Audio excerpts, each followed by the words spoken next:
নমস্কার।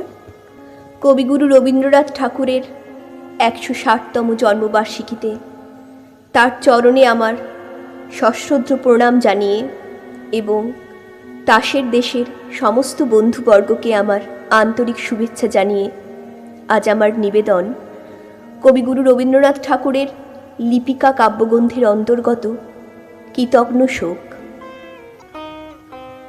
ভোরবেলায় সে বিদায় নিলে আমার মন আমাকে বোঝাতে বসল সবই মায়া। আমি রাগ করে বললাম, এই তো টেবিলে সেলাইয়ের বাক্স, ছাতে ফুল গাছের টব, খাটের উপর নাম লেখা হাত পাখা খানি, সবই তো সত্য। মন বললে, তবু ভেবে দেখো।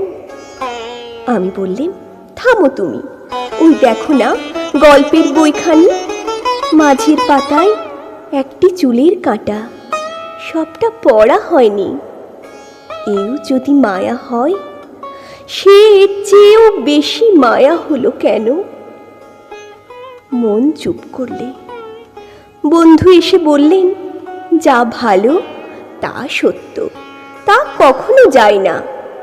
সমস্ত জগৎ তাকে রত্নের মতো বুকের হাড়ে গেঁথে রাখে। আমি রাগ করে বললাম, কি করে জানলে? দেহ কি ভালো নয়? সে দেহ গেল কোনখানে? ছোট ছেলে যেমন রাগ করে মাকে মারে, তেমনি করেই বিশ্বে আমার যা কিছু আশ্রয় সমস্তকেই মারতে লাগলেম। বললেন, সংসার বিশ্বাসঘাতক।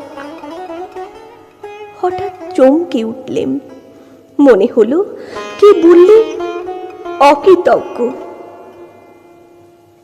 জানলার বাইরে দেখি ঝাউ গাছের আড়ালে তৃতীয়ার চাঁদ উঠেছে। যে গেছে যেন তারই হাসির লুকোচুরি।